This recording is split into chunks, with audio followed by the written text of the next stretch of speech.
church is true and living, and all living things change. Where there is no change, there is only death. Wow.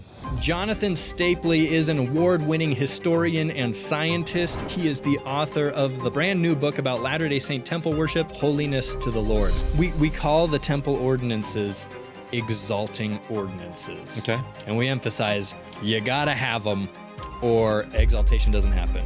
If we just focus on you need this so you can get exaltation, that's not how things work.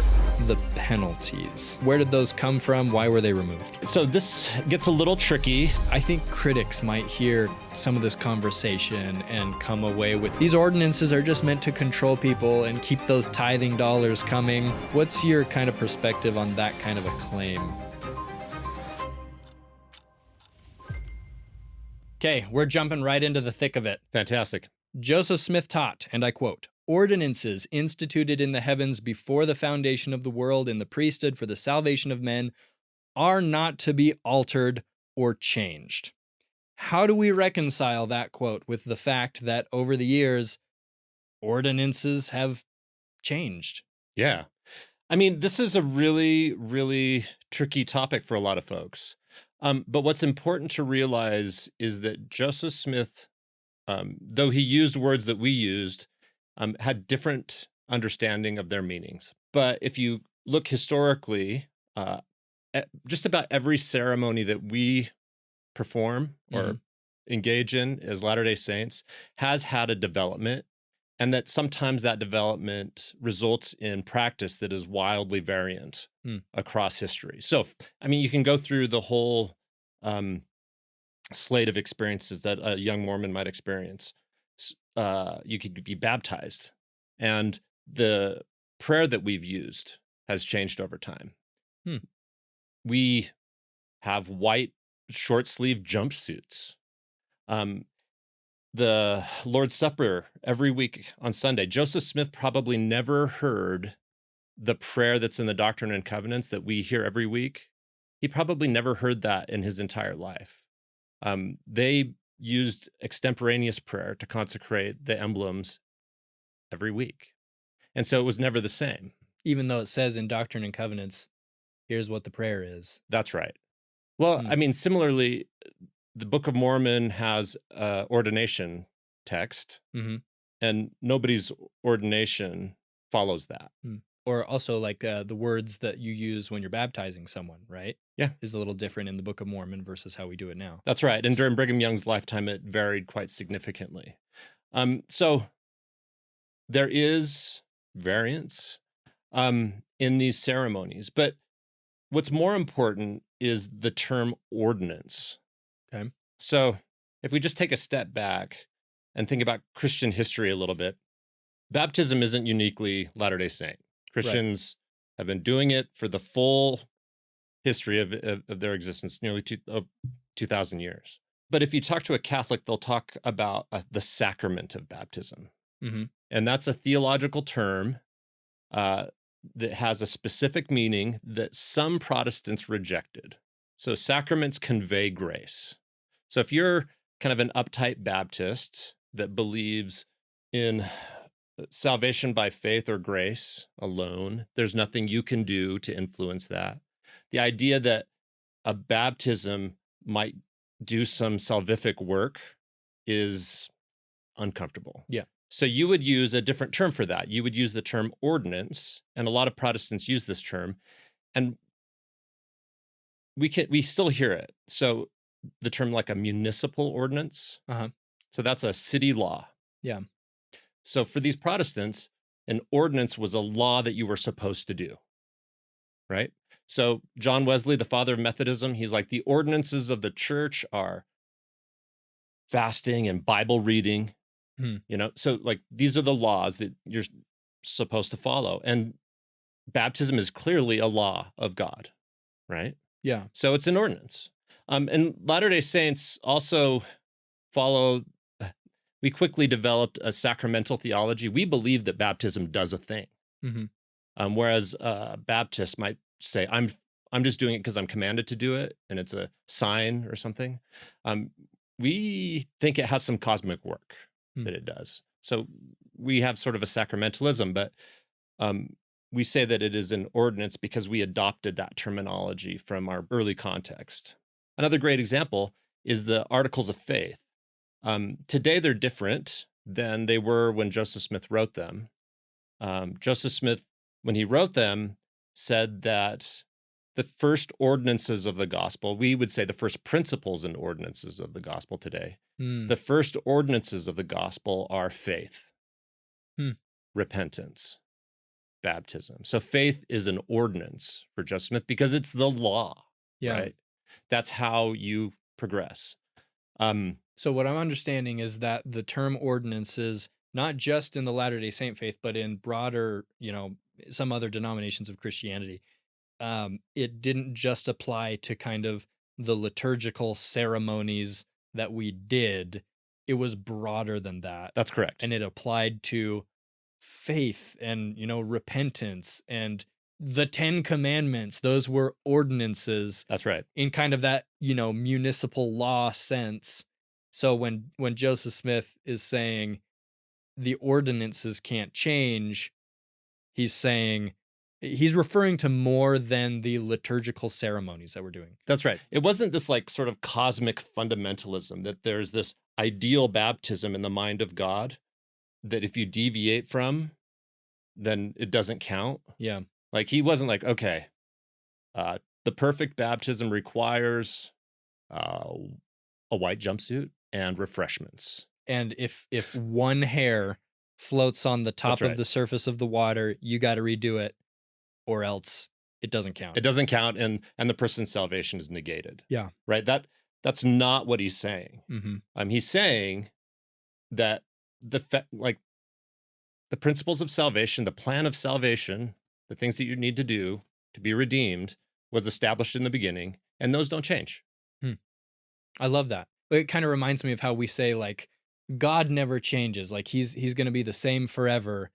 But when we say that, we're referring to, like, his attributes. Like, he's always going to be loving, right? He's always going to be just and merciful. We're not saying that he's never going to, change his mind and do something differently down the road, right? And in that same sense, like, it sounds like applying it to what we're talking about in terms of, like, temple ordinances. It's not that, you always have to perform the ordinance in this exact way or it doesn't count, but rather the underlying principles of salvation, those are the things that are never changing. That's true. I think more and more people are talking today about the true and living church. Yeah. Right? So for a long time, we would say, I know that the church is true. And there's this implicit sort of fundamentalism that goes along with that. This idea that we're restoring the church as it was in Christ's day. And we sort of imagine the disciples of Jesus wearing white shirts and ties. Yeah. And passing the sacrament with metal trays. But that's not what God is saying. Mm-hmm. He's saying the church is true and living, and all living things change. Where there is no change, there is only death. Wow. So I guess the next question is, when it comes to Latter-day Saint temple ordinances, what can't change? Well, that's a really good question. And I'm not sure that I am the person to say that because I don't know the mind of God. But what I can say is, looking at history, we can describe the types of changes that have happened and also think about what work the temple does. Take, for example, the word endowment. This comes from Luke 24. At the end of Luke, the resurrected Lord appears to his disciples. He gives them the Great Commission. You're going to preach the gospel throughout the entire world. But first, you need to tarry in Jerusalem until you're endowed with power from on high.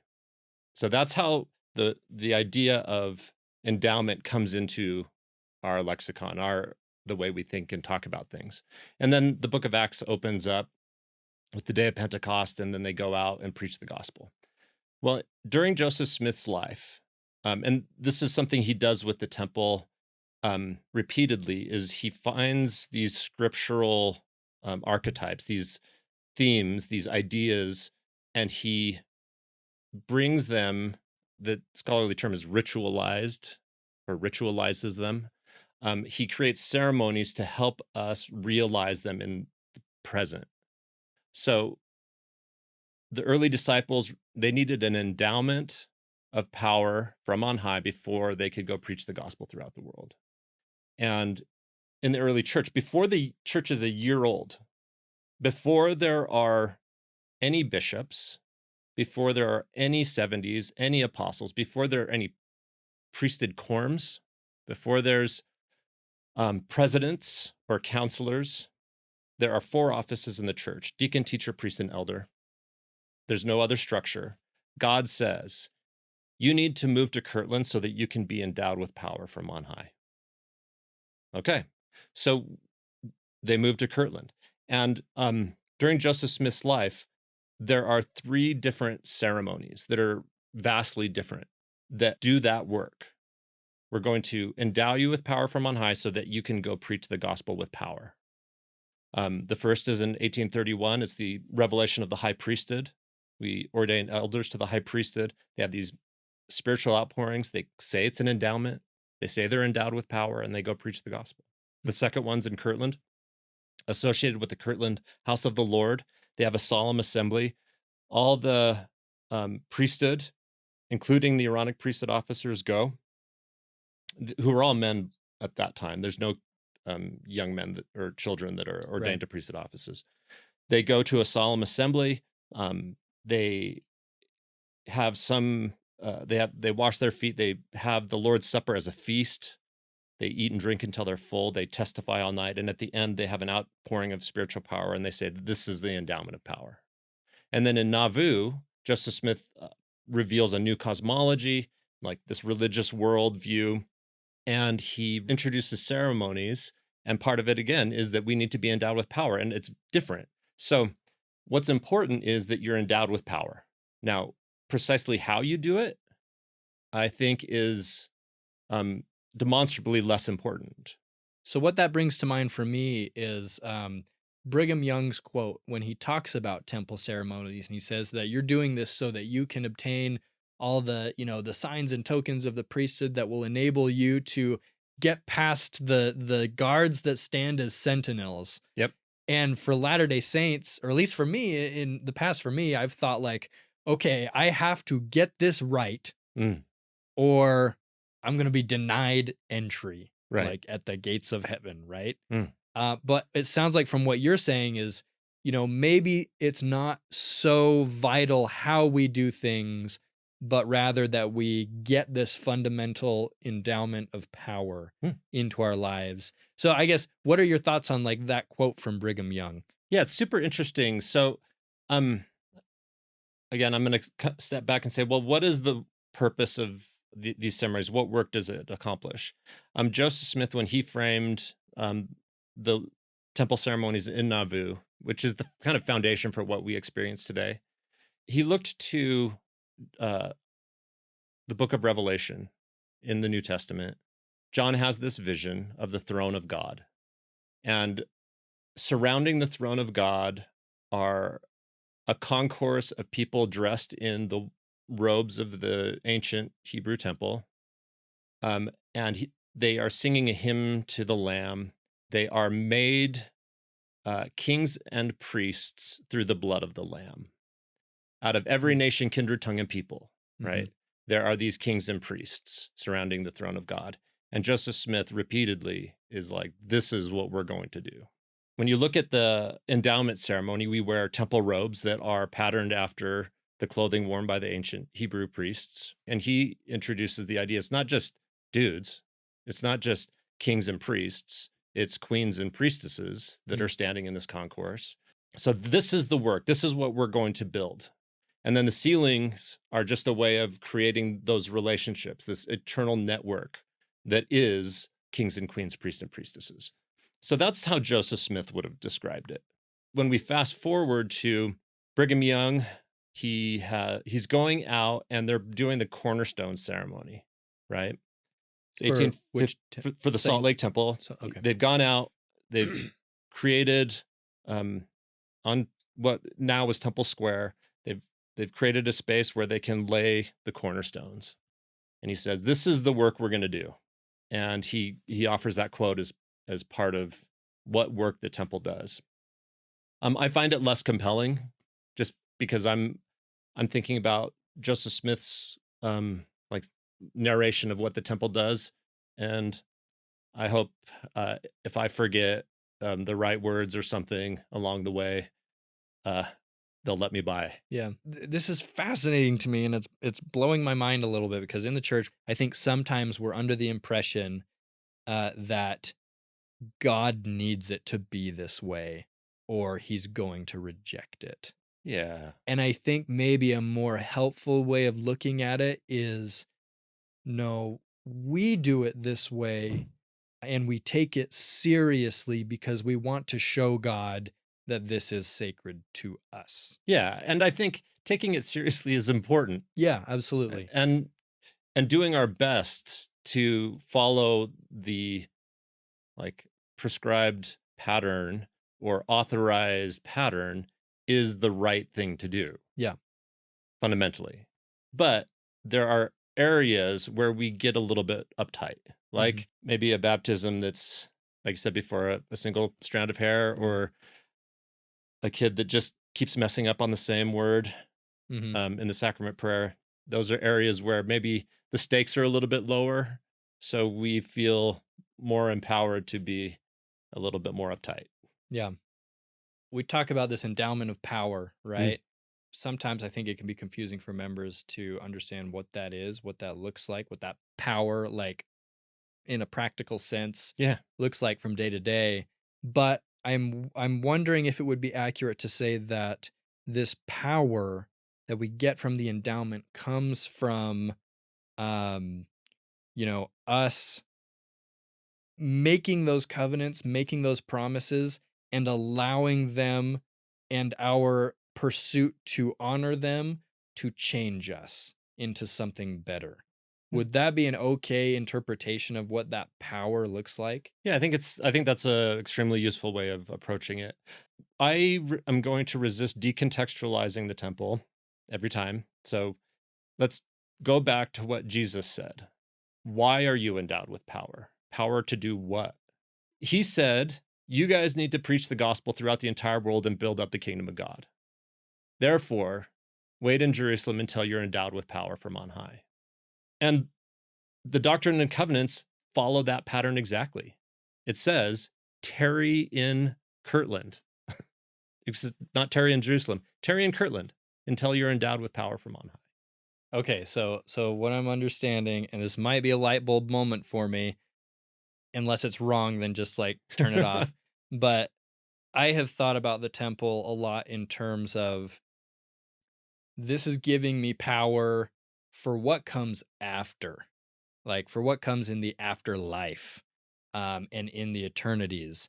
But hearing what you're saying now, I'm understanding it more so as, okay, yes, we're looking at the plan of salvation, but we're empowering you to build the kingdom of God here. Yeah. I'm going to have to, that's going to keep me up at night, man. That's because that immediately makes the temple applicable to right now. Yeah. As opposed to, I'm receiving these promises, I'm making these covenants so that one day I can be like God in the eternities. But maybe that's part of it, but the big thing is, no, you need power so you can get your butt in gear, get to work right now, and build the kingdom with power today. That's exactly right. Okay, so how does that apply then when we're doing vicarious work for the dead? I guess they're doing the same thing in the spirit world. Oh my gosh. Alrighty then. Well, I'm just going to let that simmer for the next year of my life. So we call the temple ordinances exalting ordinances. Okay. And we emphasize you got to have them or exaltation doesn't happen. I'm going to resist every time that there's this magical box that you have to check to get the thing. What's important is that we become the thing. So going back to Joseph Smith, what's exaltation? That's an important question. If we just focus on, you need this so you can get exaltation, you have to do A so that you can get X. It reduces it to this sort of like, Transactional. yeah, and that's not how things work. It's not a vending machine. Correct. So if I say, what's exaltation? Well, Joseph Smith says exaltation is becoming a king and a priest and a queen and a priestess. That vision he saw from the book of Revelation. That's what exaltation is. Okay. So how do we get that? Well, you participate in the temple ceremonies. They help materialize that. Joseph Smith taught that heaven wasn't a reward for the good, and it wasn't like some Protestant theologies that it's a gift for the elect. God chooses who wins and who loses, and the winners get heaven. He rejects that. Heaven is something that you construct. We build it on the altars of the temple. So if heaven is something you construct, we build it. We create these sealing relationships together. We are the priesthood of heaven. Then it's less a thing, right? It's like, oh, yeah, of course you check the box along the way because that's how you construct heaven. So talking more about Joseph Smith. Okay. If Joseph Smith were to go through the temple today, what would he recognize and what would be somewhat foreign to him? Yeah, that's a really interesting question. I think it's important to understand that Joseph Smith never experienced the temple ceremonies in a temple. Yeah. So the temple wasn't finished. The Nauvoo ceremonies, right? It was always in an ad hoc red brick store or somebody's house. The ceremony is radically different. We know, for example, that it was in the Nauvoo temple with the Quorum of the 12 that the characters of the heavenly messengers, the apostolic heavenly messengers, were added. We have the documentation for that. And so there are whole swaths of the story as it's presented that he wouldn't have had experience with. He would not have experienced white clothing like we experience today.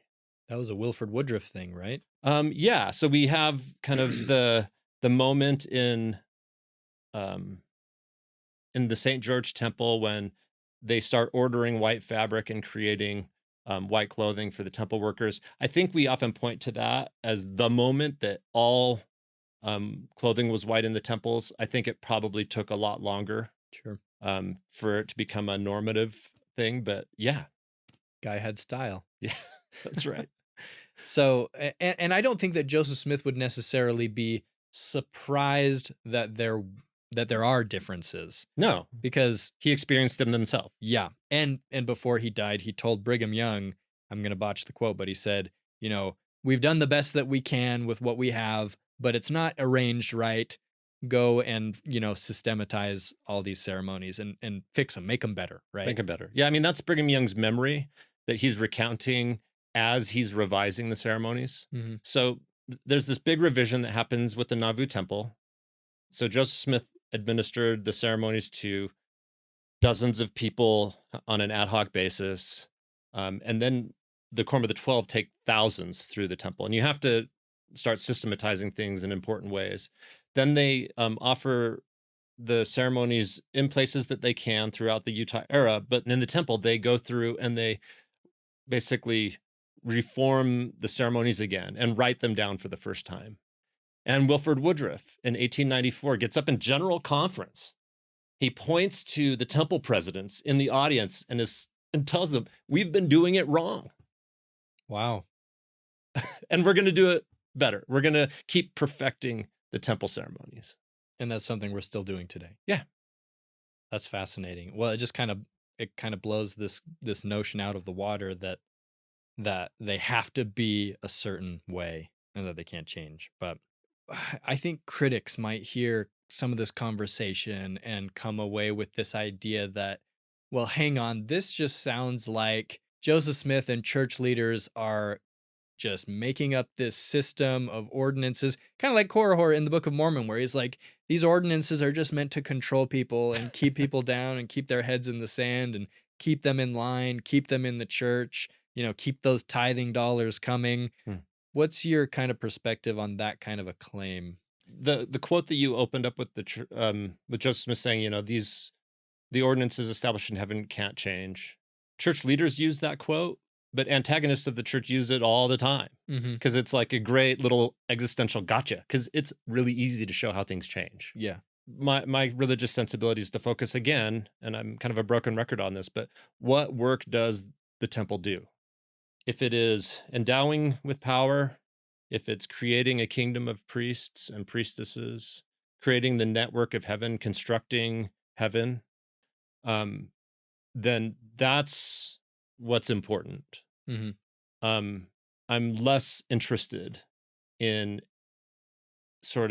any sort of characterization that is focused on some sort of cosmic checkbox. Yeah. I'm less interested in it. Let's dive into some specifics. Sure. Because in your book, you talk about a few specific things that have changed. One of them is called the Oath of Vengeance. Okay, yeah. Let's talk a little bit about what that was and why it was removed. All right, so this gets a little tricky anytime you start detailing specifics about the temple ceremony, that a lot of the discourse is by expose, people that were disaffected by the church and are casting their experiences through lenses that are either antagonistic to the church or at least colored by their negative feelings about the church. But what we do know is that Joseph and Hiram are killed in 1844. Joseph Smith created a group. They had different names for it, but it's this group of people, men and women, who experienced the temple during Joseph Smith's life. And they would often meet together and pray using the temple prayer ceremony. And on the year anniversary of Joseph Smith's death, church leaders get together and they have a prayer that sort of invokes the book of Revelation. So in the book of Revelation, one of the seals is broken, and I believe it's Revelation 6 and verse 9 and 10. And when he had opened the fifth seal, I saw under the altar souls of them that were slain for the word of God and for the testimony which they held. And they cried with a loud voice, saying, How long, O Lord, holy and true, dost thou not judge and avenge our blood on them that dwell on the earth? So this is an apocalyptic text, but we have this vision of the martyrs crying out to God, basically pleading for justice. And a year after Joseph Smith's death, church leaders get together, they have a temple prayer in which they pray for those same things. They use that same language. They want God to avenge the blood of the prophets. And clearly, they're thinking about Joseph and Hiram. Yeah. Oftentimes, antagonistic folks would cast it in terms of people were enjoined or required to commit to personally avenge the blood of the prophets. Often it was they would say it was against the United States. And this was an issue because it came up in litigation. So there are court cases, like in the late 19th century, there are cases where judges are trying to determine if Mormons can become U.S. citizens. Are these the Reed Smoot hearings? No, this is before that. Okay. So this is whether or not we can become a citizen. Yeah, Can wow. a Latter-day Saint become a U.S. citizen? And they're hearing evidence on that. Yeah. And some they bring in people that have left the church and people that are church members, and they testify about their temple experience. And the people that are testifying against the church saying, well, they take an oath to avenge the blood of the prophets against the United States. And the people that are testifying for the church are kind of equivocating. They're saying, look, I'm not going to talk about what we promised to do in the temple, but we definitely don't promise to avenge the blood of the prophets against the United States. And that sort of injunction to pray for it, or to even pray for it in the ceremony, endures until the 1920s when I think they've matured. The church has matured. I think the people that lived through it and remembered it wanted to keep it because it was personal. But at the same time, that generation was fading. That's right. And so it became incongruous with lived experience. Yeah. And there's lots of elements from the temple that are like that kind of made sense for early church members, yeah, but were baffling and alienating to modern church members. Well, and you talk about how most of the sources that we have on it, or a lot of them, are from antagonists. One of the issues, as I understand it, is that the temple ceremonies just weren't written down. Yeah, there's a lot of variation. Yeah. There's a lot of variation. I mean, so Brigham Young writes down, with his secretary, writes down most of the ceremonies, but it's clear that even though they do that, by the 1920s, every temple is doing a different version. Wow. Even And- by the 1920s. Yeah, and so there's these reforms in the 20s where George F. Richards, who's an apostle, the church president, Heber J. Grant, has him go through and work with other church leaders to completely, again, revise the ceremonies again. And it's at that point that you see lots of revisions. The garments are shortened. Mhm. The length of the ceremony is shortened dramatically. Used to be like 8 hours in Joseph Smith's day, wasn't it? Yeah, I mean, so it's hard to figure out Pinpoint it. exactly how it is, but it's long. Yeah. And it was multiple hours long. Yeah. For people that experience the temple today, everybody participates. Everybody's supposed to imagine that they're the main character of the narrative. Mhm. So just back up it really quick. The endowment presents what Latter-day Saints call the plan of salvation. It gives the vision of the whole of things. Prophets throughout history have had a vision of the whole of things. Nephi, Enoch, Moses. And the endowment, part of what this work it does is to give church members that same vision, just sort of routinized.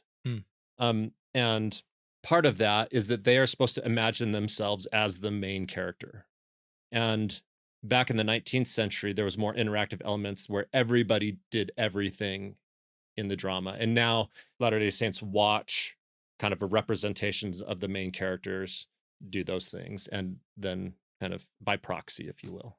So it just took a lot longer, and we streamlined it, took out repetition, simplified wording, and that's how we got to kind of the 20th century, what most people experienced during the 20th century. Fascinating. Yeah. So let's move on to another specific example of something that was there that has since changed. Okay. And these are referred to as the penalties. Right. Tell me about those. Where did those come from? Why were they removed? Okay. So I think this I'm gonna get to your answer, but it requires taking a little bit of a detour. Okay.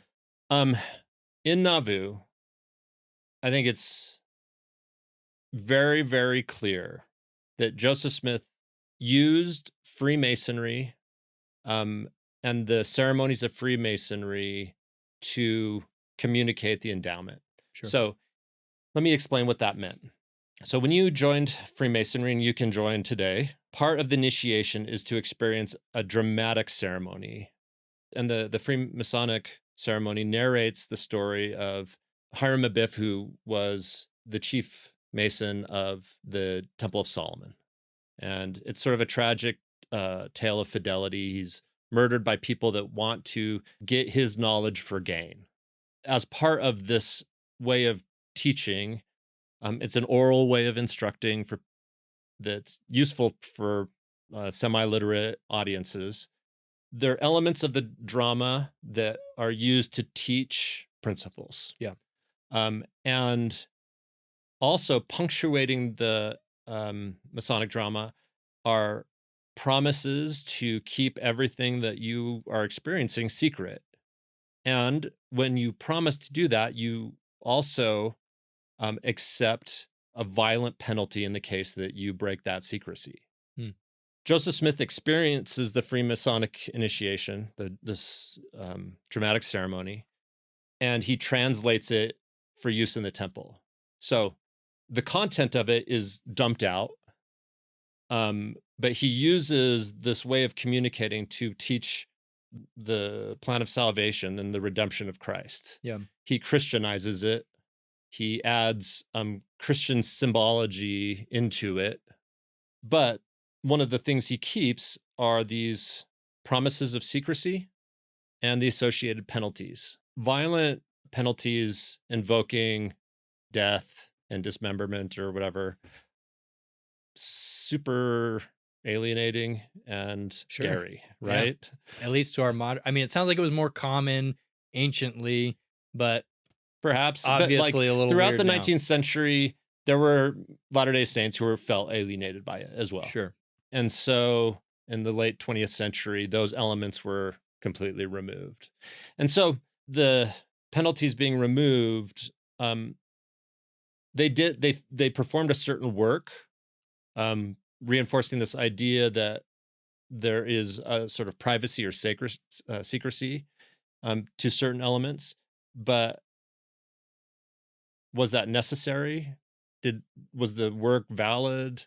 Clearly, church leaders believed that God authorized them to remove them in a way that made sense to modern participants. I want to go into another specific, and we talked about kind of women in the church a little bit. I'm curious how gender roles and gendered language has changed in temple ceremonies over time. Yeah, this is really, really interesting. And I go into detail in the book, so if you want to check the receipts, go there. But I think it's really important to note is that we have Joseph Smith's sealing text. So Joseph Smith dictated a revelation in 1842. It's not canonized. It's not in the Doctrine and Covenants.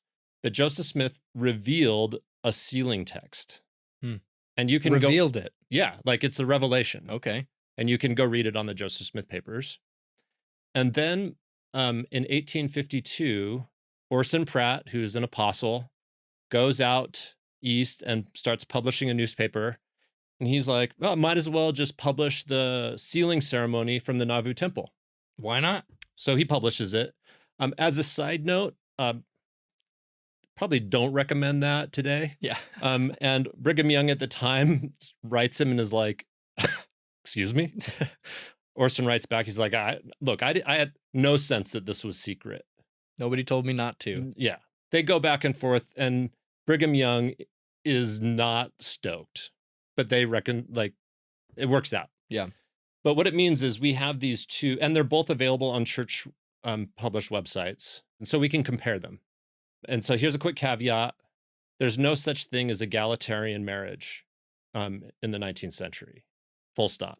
So whether it's monogamous or polygamous, there's no egalitarian marriage. But what we see is Joseph Smith's sealing text is more egalitarian. The man and the woman take on similar obligations. They relate to each other equally.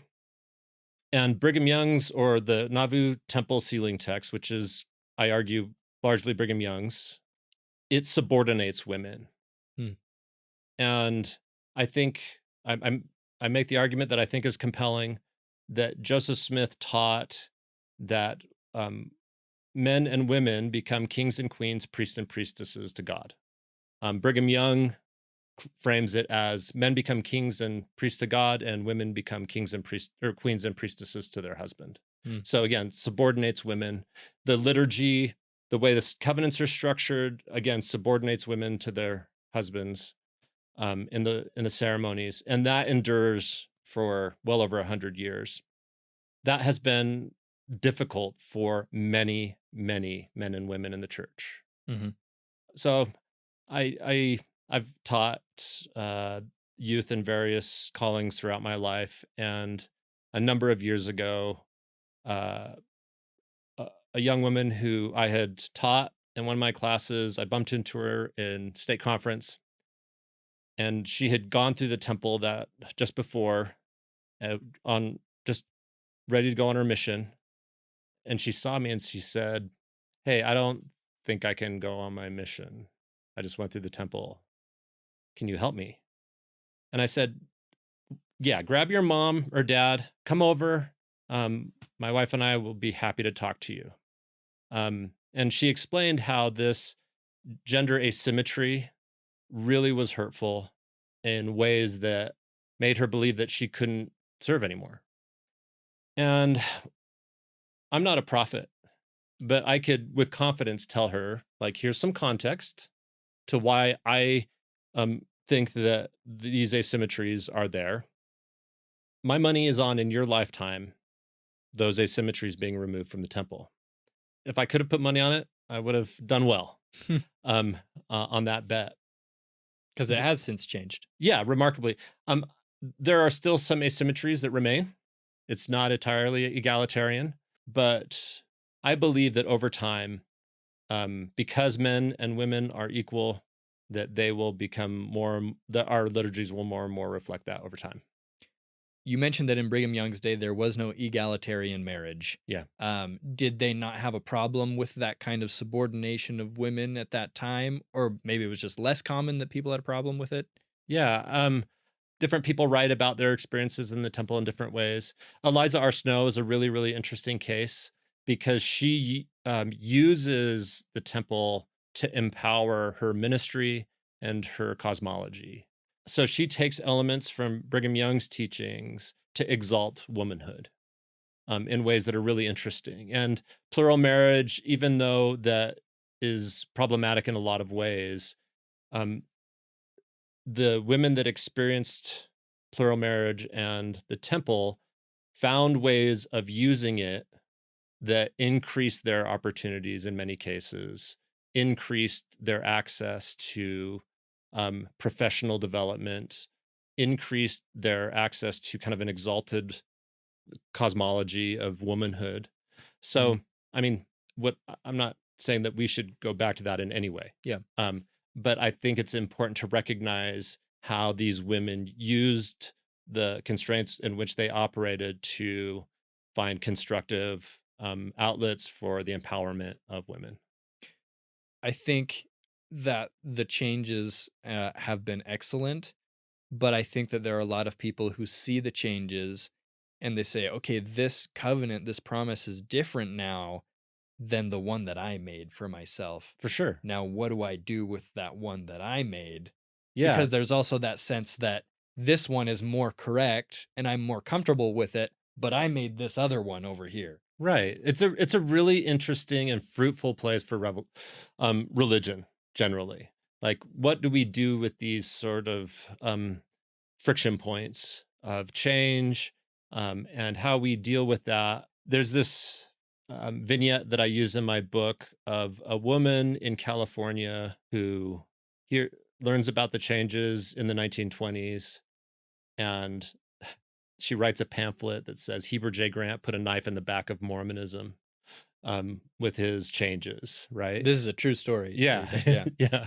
And we have her pamphlets, and sometimes change is really hard when you've invested in certain systems. I know people that spent a lot of time and prayer trying to work with the old ceremonies to find a constructive way of living and realizing an empowered womanhood. And after a lot of work, they found something that worked for them. And then when the change comes, does that change negate all that hard work they did to find a constructive place, right? Mm-hmm. So change isn't always easy, even for people that want it. And that's something that we should always be empathetic towards. And there are certain personality types who don't like change, who are inclined to view everything as being entirely static. There's a great religious studies scholar, Stephen Taysom. He wrote a biography of Joseph F. Smith, and he makes this really powerful argument that Western religions, or Christianity and religions in general, particularly those focused on an unchanging God, if they are historically persistent, that's a fancy way of saying if they stick around, it's because they give their adherents, their members, a sense that their faith is unchanging while simultaneously changing. Because you have to be relevant. Yeah. Right? You have to give someone an experience that's relevant to their context, all the while helping them feel like they're living an unchanging like religion, that God is the same and you can rely on him. And I think Latter-day Saints do that really well, but there are certain personality types that because of that, when there is change, they kind of get bent out of shape. Mm-hmm. Or after periods where things don't change for a while, they kind of get into a routine. Where they assume it can never change. Right. But look, the church is different than when you were a kid. Yeah. It's certainly different than when my parents were kids. And it's wildly different than when Joseph Smith organized the church in 1830. Mm-hmm.